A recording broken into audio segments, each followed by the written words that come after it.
Espace TV, les grandes gueules, tout sur les dessus de l'actu. Ahmed Camara, Zachary Milimono, Roby, Mohamed Djibril Camara, Moussa Moïsila, Lamine Girassi forment les grandes gueules. Bienvenue à bord chez les GG, merci de votre fidélité, mesdames et messieurs. L'émission est réalisée par Mamoudou Condé jusqu'à 10h30. Vous avez la possibilité évidemment de réagir via notre plateforme GG au 8037. Sinon ça se passe aussi sur Twitter. Beaucoup de réactions évidemment hier. On va revenir, pourquoi pas, décrypter encore l'émission, pourquoi pas, pour votre plaisir, mesdames et messieurs. Encore une fois, merci de nous rejoindre. Une émission entablée jusqu'à 10h30 avec des révélations, et... avec qui exactement? Bonjour Moussa Moïsila, bienvenue. Il n'y a pas de micro, cravate. Hein? Ah oui, c'est vrai, bonjour. Voilà. Bonjour à vous, madame Yoruba. Bonjour Lamine. Bonjour Roby. Bonjour. Bonjour Djibril.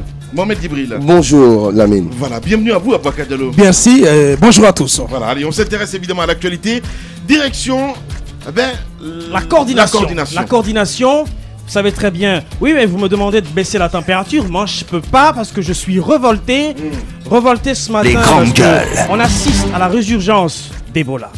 Selon les informations qu'on a, c'est dramatique. C'est dramatique pour la réputation de notre pays. C'est dramatique pour l'économie parce que bientôt, les commerçants ne vont pas pouvoir voyager parce que les ambassades vont réchigner. C'est dramatique parce qu'on ne pourra pas aller à la Mecque. Et tout ça est dû à quoi? Tout ça est dû à la mauvaise gestion au niveau de la coordination. Je vous explique. Le numéro 115 qui servait comme numéro d'alerte. Numéro d'alerte, numéro de suivi des cas de contact, etc. Numéro d'appel, d'information. Ce numéro a été fermé. A été fermé par la coordination et par la décision de certains partenaires. Ce qui est absolument dramatique. Parce que vous vous rendez compte que ce numéro avait créé une espèce de lien entre les malades, les contacts, la population en général, la coordination et les partenaires UNICEF, IELF, etc. Les gens avaient pris l'habitude d'appeler quand il y avait des cas suspects dans des quartiers, dans des préfectures, etc. Les gens avaient l'habitude, même le numéro vert, un espèce de numéro vert, un espèce de numéro d'alerte. Même le 115 faisait quand même 250 employés en permanence. Et ces gens-là avaient pris l'habitude de rester en contact avec les contacts. Est-ce que tu as les statistiques oui, mais les statistiques sont là. Aujourd'hui, au jour d'aujourd'hui, malgré que le numéro est fermé, on a quand même par jour 9 000 à 10 000 appels. Des gens qui appellent pour pouvoir alerter des situations de suspects, etc. Aujourd'hui, on ne peut pas remonter l'information. Parce que les gens n'arrivent pas à joindre le 115. Les gens sont paniqués. Aujourd'hui, on ne peut pas suivre les contacts parce que tout simplement, les gens n'ont pas de possibilité de joindre la coordination, de joindre les partenaires ou de joindre le 115 pour que l'information soit passée au niveau des intervenants. Ce qui est dramatique. Ce qui fait qu'aujourd'hui, quand vous prenez le cas de Korokpara, Korokpara, c'est la zone où récemment, on parle de la résurgence d'Ebola. Le président de la République, quand il s'est rendu compte que Ebola a ressurgi là, il a demandé à ce qu'on fasse le cerclage. Aujourd'hui, jusqu'à présent, le cerclage n'est pas fait. Il y a une guerre interne aujourd'hui que la coordination mène contre IELF. IELF, c'est l'ONG qui gère le 115 parce que tout simplement, la coordination a demandé à IELF de reverser le salaire des 250 employés qui travaillent dans la sous-traitance au numéro 115 pour que ces gens-là puissent les payer. Ce que IELF a refusé. Parce que UF, c'est quand même une ONG sérieuse, auditée, financée par Paul Allen, qui est le cofondateur de Microsoft. Donc aujourd'hui, ils ont démonté le 115. Toute la machinerie a été démontée, le serveur est là, mais personne ne peut joindre, personne ne peut remonter l'information au niveau du 115 pour que les gens sachent où il y a un cas suspect, où il y a un malade. Aujourd'hui, la coordination, qu'est-ce qu'elle fait? Elle passe... C'est dramatique ce que je vous dis. Elle passe de cimetière en cimetière pour demander aux gens combien d'enterrements vous avez eu aujourd'hui. Donc ce sont ces données statistiques-là qu'ils prennent pour remonter à l'OMS et ce sont des statistiques qui ne sont pas vraies sur le terrain. Alors, ce qui se passe aujourd'hui, c'est que le 115... L'OMS, la coordination a envie, donc notamment Dr Sakoba, a envie de mettre lui-même son propre 115 parce que c'est un business qui est fructueux. Le 115 peut servir à beaucoup d'autres choses, au-delà de Ebola. Le 115 pouvait servir aux agences de sécurité aujourd'hui. Le 115, c'est le numéro... Pour appeler les pompiers, entre autres. Mais ça, de toutes les façons, ça peut servir. Même l'armée peut récupérer le 115 aujourd'hui. Les grandes gueules. Faire un numéro d'alerte dans la lutte contre le terrorisme. Ils ont bien l'argent pour pouvoir gérer ça. Le 115 c'était installé pour la cause d'Ebola. C'était un don. On va aller en profondeur. Ça peut servir ça peut servir. J'ai besoin de chiffres ce matin. Allez-y. Voilà. On sait que Ebola Business existe depuis le départ. On le sait très bien, Roby dire. Le président même, évidemment, est rentré dans le sillage. Moussa Moïse a fait des dénonciations, des révélations ici en ce qui concerne, si vous voulez, cette situation. Maintenant, en profondeur, si on voit, qu'est-ce qu'on peut dire de plus là-dessus? Parce que vous m'apprenez hors antenne, évidemment, que le numéro 115, c'était pour un privé, hein, en ce qui concerne ce numéro. C'est ce que je ne comprends pas, parce que je pense que c'était l'État qui avait mis ça en place. Hein, non, c'était un don. Si vous avez bien compris, en fait, ça a été financé par Paul Allen. C'était un don, cofondateur de Microsoft. Qui a quand même donné $100 millions dans la lutte contre Ebola. Donc c'est lui qui a permis l'installation de ce 115-là pour que le suivi des contacts, pour que les populations puissent être en proximité avec les ONG qui interviennent dans la lutte contre Ebola.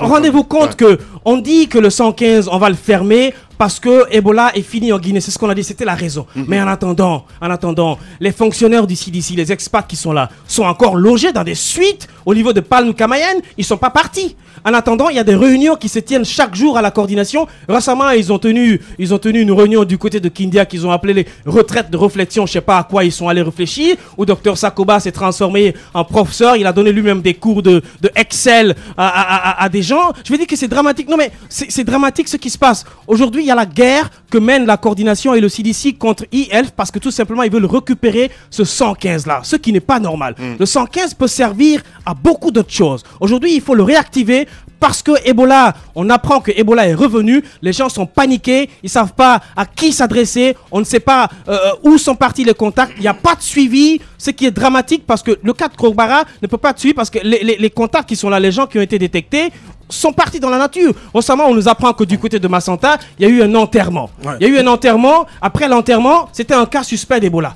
Qui est venu de Koropara. Qui est venu de Koropara. Absolument. Après l'enterrement, les gens ont pris la tangente. Les grandes gueules. Ils sont partis. Donc ce sont des possibles contacts, mais aujourd'hui qui ne sont pas suivis. Les populations ont pris l'habitude avec ce 115-là. Je vais donner la parole à Moussa qui a d'autres détails. En attendant, je vais fouiller dans mes notes parce qu'on va donner les chiffres des appels émis par jour au niveau du 115 pour vous dire que ce 115-là doit être réactivé absolument. Bien. Ebola Business, ça marche, Moussa Moïse là? Oui, c'est assez dommage. Ça fait 2 semaines que j'ai eu vent de cette information. Je menais des enquêtes là-dessus et je me suis rendu compte que lorsque ça a été financé par cet homme d'affaires américain, il a fait confiance à une fondation américaine, à la CDC Atlanta, Center for Disease Control and Prevention. Donc CDC qui a sa base du côté de Atlanta aux États-Unis. Et donc c'est la principale agence de lutte de santé publique américaine, mais aussi c'est elle qui agit en ce qui concerne les préventions des différentes maladies. Pas seulement liées à Ebola, mais tout ce qui peut être maladie infectieuse. La CDC est à l'avant-garde de cette lutte-là. Et donc, c'est cette fondation, c'est la CDC, cette agence qui a donc géré le montant qui a été mis à disposition de la Guinée pour le développement du 115. Ouais. Et donc, ces agents sont sur le terrain, ils sont venus, il y a même le directeur général, c'est l'un de ces grands responsables qui a effectué le déplacement au moment où Ebola battait son plein dans notre pays, qui sont venus échanger avec la coordination, avec le gouvernement, parce qu'au-delà de la mise en place du 115, il y a de la formation qui a été apportée, il y a aussi de l'expertise qui a été apportée. Le 115, c'est la pénétration dans les foyers, c'est la pénétration jusqu'à l'intérieur du pays. Ouais. C'est la mise en relation des citoyens avec un centre de contrôle qui recueille les informations et qui les traite, ensuite les donne à la coordination, qui ensuite prend les mesures qu'il faut sur place. Il y a quelque chose que j'arrive pas à comprendre. Oui. Un numéro vert, normalement c'est un numéro gratuit. Écoutez, parce que je pose des questions. Oui, voilà. C'est gratuit. Mais vous appelez gratuitement. Mais quand ce sont par exemple les agents, Moussa, tu me permets, quand ce sont les agents du 115 qui, pendant cette période de surveillance, gardaient le contact avec les malades ou les malades guéris d'Ebola, etc., pour le suivi, pour leur poser, parce que chaque 2-3 jours, ils appelaient les malades ou les gens qui sont guéris d'Ebola pour recueillir leur état de santé, pour savoir comment ils vont, et pour pouvoir remonter l'information au niveau de l'OMS. Quand ce sont eux qui appellent, évidemment, c'est payé. Oui, mais parce que c'est du business. Écoutez, non. Parce qu'il n'y a pas d'argent. Non, je suis désolé. C'est pas. C'est un numéro gratuit. Écoutez, mais oui, je vous permets. Je sais pas, alors rebranchez-moi, les gars. Je vous rebranche. Oui. Je vous reconnais. Laissez-moi vous expliquer. Permettez-moi, je vous reconnais. Les grandes gueules. Lorsque c'est vous qui appelez le 115 pour donner des informations, pour que ces informations soient remontées au niveau des ONG, vous ne payez pas. Oui. Mais lorsque c'est le 115 ou le centre d'appel du 115 qui appelle les malades pour prendre des nouvelles de leur état de santé, du processus de guérison, etc., c'est payé. Et je pense que c'est en relation avec la société Celcom. C'est la société Celcom qui a mis la ligne en place. Alors, la gestion du 115 au niveau de e-health coûtait par exemple 80 000 $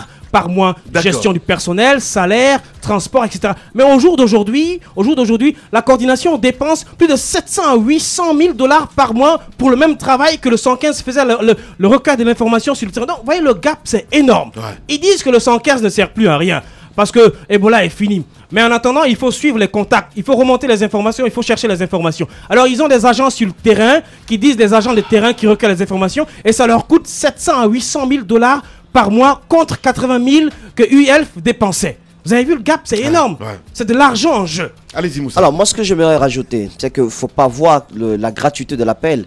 Il faut voir le support. Au-delà du support communicationnel, il faut voir tout ce qui entre en jeu en termes de ressources humaines, en termes de déplacement, en termes de logistique, c'est de l'argent et c'est appuyé par des partenaires étrangers. Mettre un 115 propre à soi, c'est faire donc appel à tout ce beau monde qui a envie d'aider la Guinée, qui a envie de mettre la main à la poche. Et donc, si la coordination le fait, en fermant le 115 de CDC Atlanta et en mettant leur propre 115, ça va être pour eux une façon d'attirer beaucoup de fonds et de pouvoir les gérer comme ils le veulent. Ouais. Mais il faut pas de 80 000, on est passé à 700 000. Voilà, donc c'est un projet qui est en cours. La coordination sait de quoi nous parlons. C'est un projet qui est en cours. Je pense que c'est sur une honte pour notre pays. Ça va être décrédibilisant pour la Guinée si ce 115 est complètement fermé, si ces expats rentrent après tout le travail qu'ils ont abattu, parce que cette agence, elle a fait ses preuves aux États-Unis, bon sang de Dieu, elle gère la santé publique américaine. Ouais. C'est pas possible. En matière de prévention, et au-delà d'Ebola, le 115, c'est toutes les préventions. On a fait récemment la vaccination contre la pyélonite, mais le 115 aurait pu servir de cela. Alors, moi, je pense qu'il faudrait que la coordination s'explique, que Dr Sakoba nous donne des explications là-dessus. Du côté, on a approché quelques personnes qui travaillent directement avec la base. Ce sont les mêmes sons de cloche. On a l'impression qu'il y a de la frustration, il y a une mauvaise gestion et il y a certainement une envie de s'en mettre plein les poches. Ce n'est pas normal quand il s'agit de la vie de nos citoyens. Ben oui, de la vie de nos citoyens, surtout quand on essaie de faire des décidément, parce que Roby m'apprenait ce matin qu'on a brûlé une boutique du côté d'où exactement de la coordination. Non, mais voilà. C'est pas la boutique, c'était le magasin. Voilà. Le magasin de la logistique. Vous imaginez, on se souvient un peu de la CENI à l'époque de la présidentielle. Ouais. On se souvient du magasin de la CENI au niveau de Kansamori. On se souvient du service informatique de la douane qui a brûlé. Par magie dans ce pays, ce sont les lieux où la logistique, brûle. Souvenez-vous qu'à la coordination, il y a eu quand même ce magasin-là qui a brûlé. Les bureaux n'ont pas brûlé, tout l'immeuble n'a pas brûlé, sauf le magasin où il y avait le stockage de la logistique, parce que tout simplement, l'OMS avait décidé d'auditer le matériel au niveau de la coordination. Le lendemain, ça a brûlé. Bien. Allez, nous continuons, Madame Miro. Allez-y. La dernière fois, on parlait de l'Ebola business ici. Ouais. Je pense que, je l'ai souvent dit, ce pays a un problème de ressources humaines. Les personnes que nous avons, qui ont la chance d'être à une certaine sphère de la décision, de la gestion de la vie publique, c'est des personnes qui ne pensent généralement qu'à elles-mêmes. Ouais. Et ça, c'est dommage pour ce pays.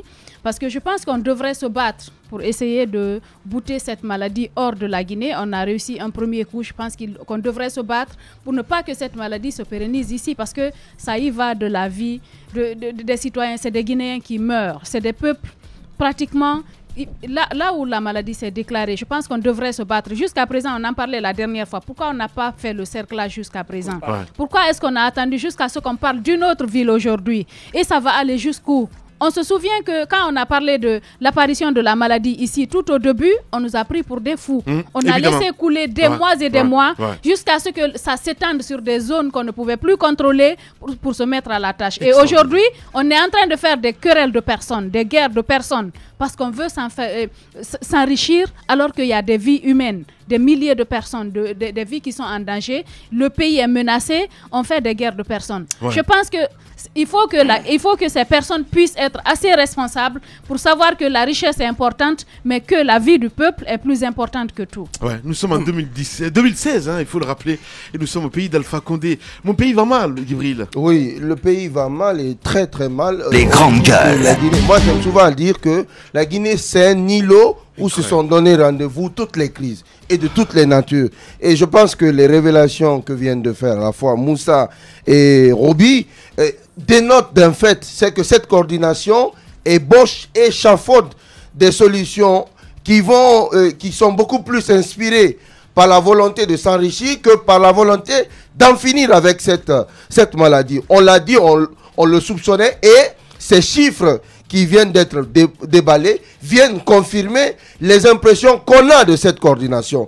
Avant la mise en place de cette coordination, il y a des hommes qui avaient des joues creuses, mais qui sont devenus aujourd'hui joufflus. Il faut s'interroger.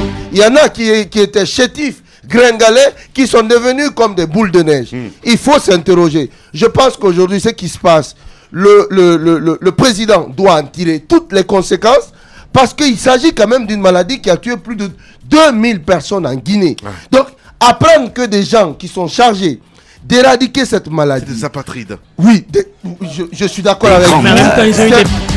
C'est beaucoup plus de l'apatridie. En même temps, ils ont eu des prix, ce qui est scandaleux. Non, c'est scandaleux, c'est irritant. Moi, je suis hérissé ce soir, ce matin, quand j'entends tous ces chiffres déballés par mes amis. Je pense que le président de la République, qui certainement écoute cette émission, doit en tirer toutes les conséquences. C'est clair. Et penser à ces victimes, à ces médecins qui, au prix de leur vie, ont tenté tant bien que mal de soigner des malades. Ils ont perdu la vie. Pensez à ces personnes qui sont mortes du fait justement, du fait justement de cette mauvaise gestion de la crise Ebola par cette coordination qui a reçu énormément d'argent. Il n'y a pas eu d'audit. C'est dommage. Normalement, lorsque vous êtes associé à une gestion, c'est vrai que on ne peut pas se calmer. On peut pas se calmer ce matin, c'est révoltant. On demande au président de la République de prendre à bras le corps. C'est lui qui a le pouvoir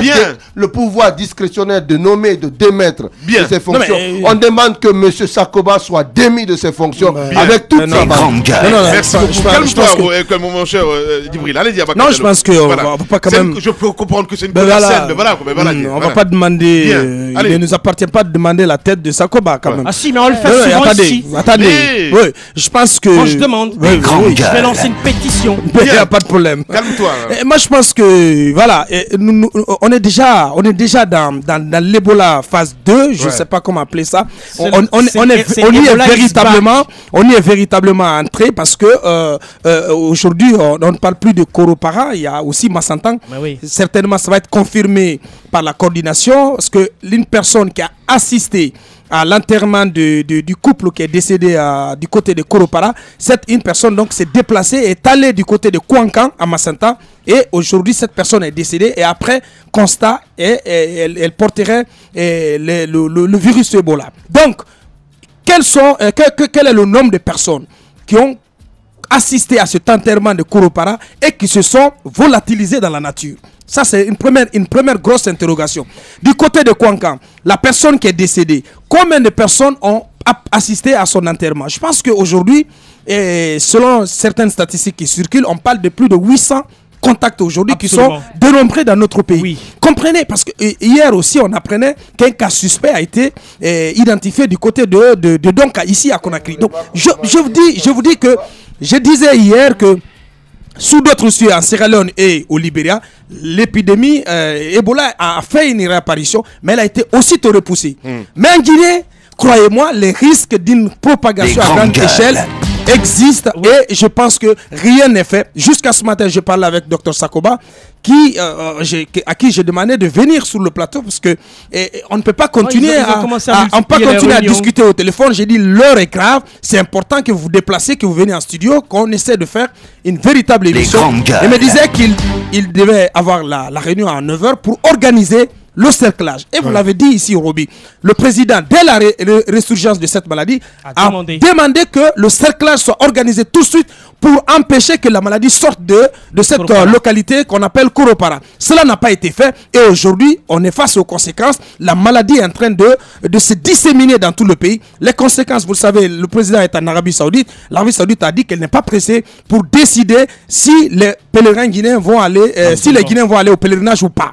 C'est pas sûr, c'est assez compromis pour nous encore. 2 ans de suite, on n'a pas été au grand pèlerinage. Je pense que pour cette année encore, il faut pratiquement dire adieu à ce pèlerinage. De l'autre côté, vous avez constaté, après la déclaration officielle de la fin de l'épidémie, la Guinée, en tout cas au plan football, avait eu la possibilité de recevoir ces matchs à domicile. Le Sili national est en train de préparer son match contre Malawi le dimanche, mais ce n'est pas gagné d'avance la mine parce que la fédération malawite de football a saisi la CAF pour demander que le match soit reporté. Et par la suite, la fédération malawite va demander que le match soit délocalisé. Bien. Je pense qu'on est véritablement dans l'engrenage, dans la nasse, et tout doit être fait très rapidement pour étrangler cette maladie, pour stopper sa propagation. Mais croyez-moi, ça ne va pas être fait. Bien. Parce qu'il y a au-dessus de tout cela de l'Ebola business qui est vraiment considéré comme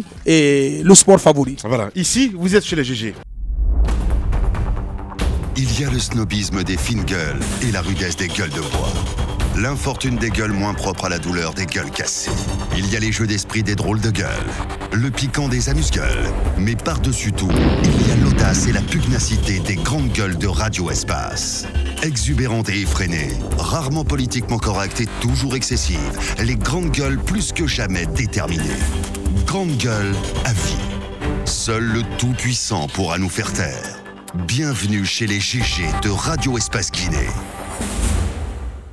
Évidemment, on va continuer cette enquête de Roby dans un instant. Beaucoup de réactions. Notre appel ce matin à la population, c'est de rester calme. Évidemment, c'est pas du tout une manière d'inciter quoi que ce soit. C'est très important. Mais quand l'heure est grave, il faut le rappeler. Beaucoup de réactions. Et puis, d'autres enquêtes aussi à suivre dans cette émission. Secteur privé. Aboubacar Diallo a donné le temps dans le morning. On va revenir là-dessus un peu plus tard dans cette émission. Secteur privé, les entreprises bénéficiaires du chantier de l'État à Cancan sous le poids des ajours. Il va en parler dans cette émission ce matin. Prix du carburant et calendrier des locales. On parle d'élections ce matin. En tout cas, l'opposition appelle à 2 journées ville morte. Mohamed Djibril Camara, évidemment, va s'intéresser à ce dossier. Et puis, beaucoup d'autres détails à donner ce matin dans cette émission. On marque une pause de 3 minutes et derrière, on revient avec vous. 9h, 10h30 sur Radio Espace Guinée. Retrouvez les grandes gueules ou le débat citoyen sur la radio d'opinion. Savoir et comprendre l'actualité. Voilà, restez avec nous, continuez à réagir. GG au 8037 si vous êtes abonné Orange. Sinon, ça se passe aussi sur Twitter avec plaisir un peu plus tard. Nous allons faire lecture de quelques messages un peu plus tard dans cette émission. Nous continuons là-dessus avec évidemment ton enquête, mon cher Roby. Absolument, l'heure est grave. Je vais vous dire combien de fois le 115 était important. Le nombre d'appels, par exemple, reçus par ville. Vous avez Conakry, pour la période du 1er janvier au 31 janvier 2016 seulement, vous avez 2332 appels d'alerte. Vous avez Zérékoré 2313, Bokeh 794, Kindia 1408, Farana 692, Cancan 1362, Mamou 274, Labé 349, ce qui fait un total de 10 000 appels en un seul mois. Et je vais vous raconter une anecdote. Combien de fois le 115 était important? Il y a une femme contact qui a quitté une ville et qui est venue à Conakry pour prendre ses médicaments. Parce que vous savez, les contacts venaient ici à Conakry pour le suivi, pour prendre les médicaments. La femme est venue, elle n'avait que 5 000 francs. Donc quand elle est venue à Conakry, elle n'avait pas de téléphone, elle n'avait pas de moyens pour pouvoir appeler la Juste Paix. Je crois qu'elle a quitté Koya. Elle a payé son transport, elle est venue ici. Et puisque le 115 est un numéro gratuit, c'est à travers le 115 qu'elle a pu, parce qu'elle ne connaissait personne, elle a appelé le 115, le centre d'appel. Et ce sont ces gens-là qui ont appelé l'OMS. Et l'OMS a diligenté une équipe pour aller récupérer la femme, pour que la femme puisse être dirigée dans le centre où elle devait prendre ses médicaments. Voyez-vous, aujourd'hui, il est important de réactiver le 115. Il est important non seulement de réactiver le 115, mais il est aussi important d'auditer cette coordination. Parce qu'il faut qu'on sache que même le stylo, comment ils l'ont utilisé. On ne peut pas laisser comme ça. Et c'est l'une des responsabilités de la Cour des comptes. La coordination de la Sierra Leone, quand elle a été fermée, il y a eu un audit sérieux au niveau de cette coordination-là pour déterminer l'utilisation des fonds qui ont été alloués à cette coordination. Pourquoi on ne peut pas faire la même chose chez nous? Donc aujourd'hui, moi je veux dire que le ministre Diaré, qui est à la tête de la Cour des comptes, doit prendre ses responsabilités parce qu'il faut... Ils sont même pas installés. Si, mais il faut le faire. Oh, mais il faut le dire. Au moins, on l'aura... Oui, mais au moins, on l'aura dit. On l'aura dit. Parce qu'il faut que cette coordination soit auditée. Il faut qu'on sache du stylo aux 450 4x4 qui composaient le parc automobile de cette coordination, qu'est-ce qui en a été fait? Oui, mais oui, plus de 450 4x4 ont été accordés à cette coordination. Qu'est-ce qui en a été fait? Qu'est-ce qui en a été fait? On a besoin de le savoir. Le président de la République pleurniche à chaque fois. Ebola, oui mais si. Mais non, oui mais si. C'est le président, mais mon Dieu. Il le dit à chaque fois. Je vais mettre la formule dedans puisque vous le voulez. Non, mais c'est pas que je le veux. Oui mais si. C'est une institution, je suis désolé mon grand. Écoutez-moi. Le peuple est une institution. Voilà. Et exactement c'est ce que je vais dire. Maintenant, je veux dire qu'aujourd'hui, on nous dit que c'est grâce à Ebola notre économie a été affaissée. Grâce à Ebola, on n'a pas pu faire tel projet. Grâce à Ebola et ceci. Mais pendant ce temps qu'on déclare la résurgence d'Ebola, le ministre de la Santé est en train de se promener entre la Chine et la Russie. Dans un pays sérieux, tu reviens et tu coordonnes les actions. C'est vrai que la coordination, c'est vrai, mais il y a la responsabilité du ministère de la Santé. C'est quand même lui le responsable de la santé en Guinée. Permettez-moi, attendez. Aujourd'hui, il est important d'auditer cette coordination. Et le jour où on parlera d'audit à la coordination, il y aura beaucoup de crises cardiaques. Allez-y.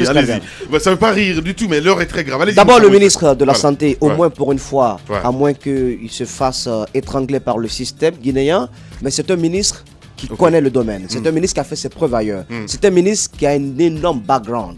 Si on le laisse travailler, je pense qu'il fera beaucoup de choses pour la santé publique. Ce ministre-là. Je n'en doute pas du tout. Quand vous voyez une personne venu de l'étranger en Guinée, c'est pas forcément un prophète. Mais renseignez-vous sur la personne, renseignez-vous sur sa gestion antérieure, renseignez-vous sur ses antécédents, vous saurez est-ce qu'elle est capable de faire quoi que ce soit. Moi, j'aimerais dire quelque chose. Oui, parce que je ferai comme Couillé, j'attends.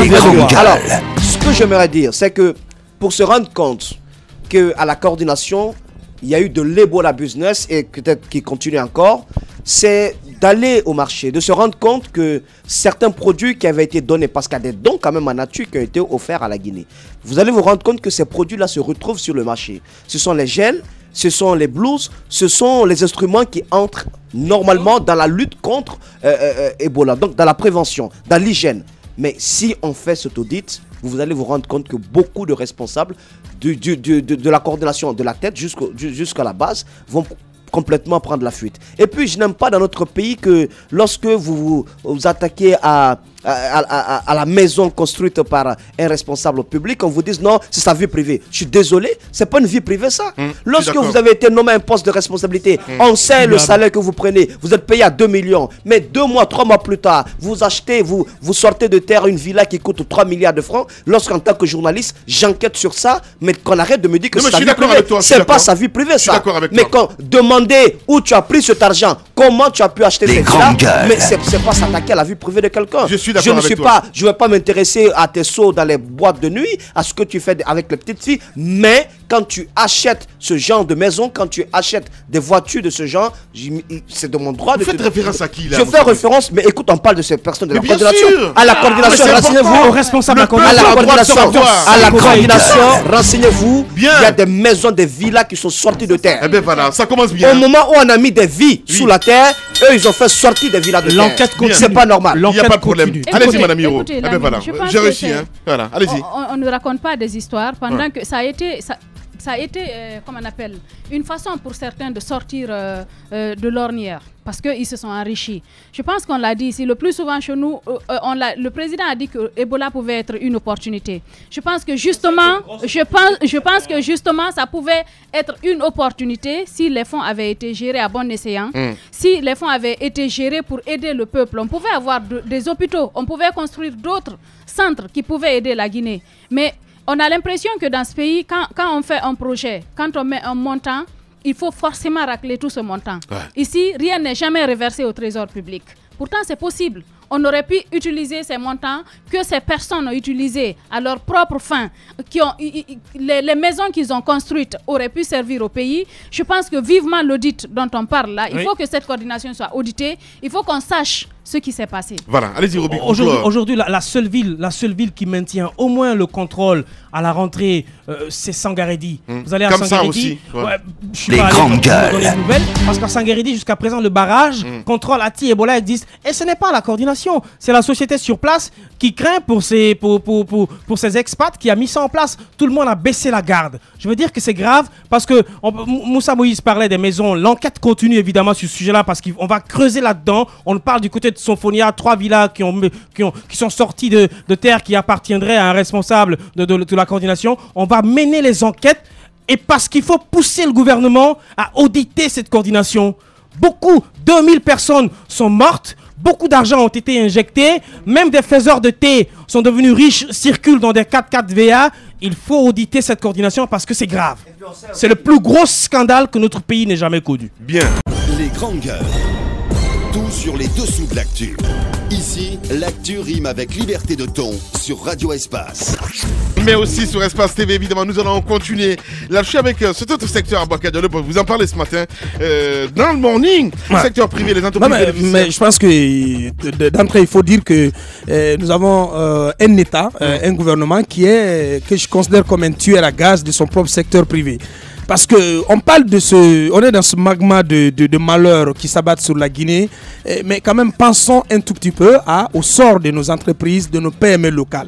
Vous savez que pendant longtemps, en tout cas, quand le président est arrivé, on a espéré quand même que c'est la perestroïka. Qu'est-ce qui se passe exactement, Bakar, du côté de Kankan? Je parle. Voilà. Ok, on va aller tout droit au but. Oui, voilà. Il s'agit des entreprises qui ont bénéficié de ce qu'on appelle le deuxième lot, la deuxième fournée de chantier dans le cadre des festivités tournantes de notre indépendance qui devait se tenir du côté des Kankan. Vous savez que ça s'est pas encore tenu. C'était prévu pour être le 57e anniversaire de notre indépendance.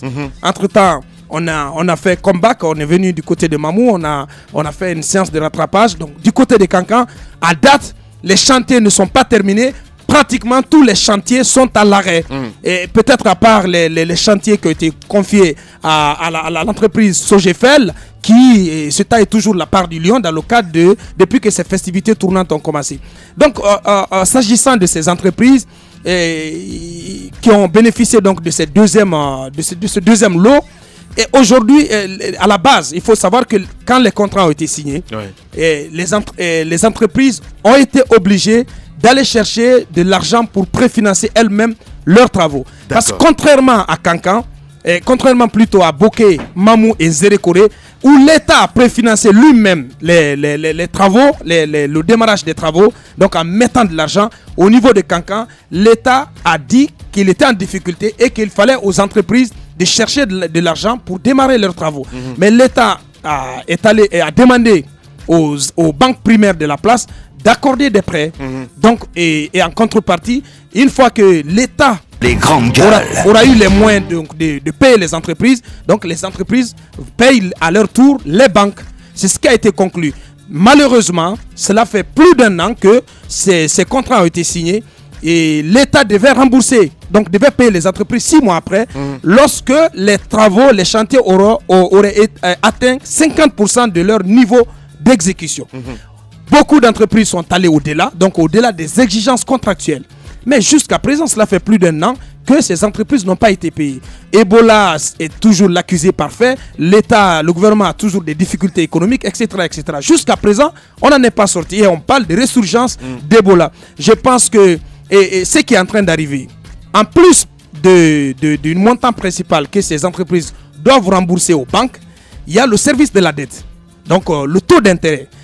Et au-delà de tout, il y a ce qu'on appelle aujourd'hui les agios. Ceux qui connaissent les banques, ceux qui pratiquent les banques, qui font des emprunts, savent de quoi il s'agit. C'est comme un peu les surextaries au niveau des cordons douaniers. Quand vous acheminez de la marchandise au niveau de la douane, au niveau du port de Conakry, et vous avez un délai pour le sortir de là. Et une fois, lorsque ce délai est dépassé, donc chaque jour qui passe, vous avez donc des frais supplémentaires à payer. Autrement, c'est ce qui arrive. Pourquoi les Français faciles? Ce qui arrive donc dans le cadre de ces entreprises-là, c'est qu'aujourd'hui, cela fait plus de 6 mois que c'est les banques primaires qui ont prêté de l'argent à ces entreprises-là sont en train de calculer des agios qui donc vont s'accumuler et qui vont donc peser sur la tête de ces entreprises. J'ai pris l'exemple d'une entreprise dont je vais taire le nom. À la date du 31 août 2015, l'ensemble des frais combinés qu'on appelle agio s'élève à 40 562 473. Parce que les agios, comment on les calcule? Il s'agit de l'intérêt débiteur, la commission des découverts, la taxe sur intérêt débiteur et la taxe sur la commission découvert. C'est l'ensemble de ces commissions, de ces taxes diverses qui constituent ce qu'on appelle l'agio. Donc pour cette entreprise, en fin août 2015, l'agio était d'un peu plus de 40 millions. Les grandes gueules. Vous allez voir comment ça a progressé. En fin novembre 2015, l'agio pour cette entreprise est monté à plus de 60 millions. Donc il y a une progression de 20 millions de francs guinéens. Et en fin décembre, donc un mois plus tard, l'agio est monté à 63 millions, à plus de 63 millions. Fin janvier 2016, ce même agio est monté à plus de 64 millions. Aujourd'hui, donc en fin février, l'agio pour cette entreprise est de plus de 65 millions. Donc on a essayé de faire tous les calculs. Aujourd'hui, pour cette entreprise, l'ensemble de ses frais, donc de ses agios, imposés par sa banque créancière, s'élève à près d'1 milliard de francs guinéens.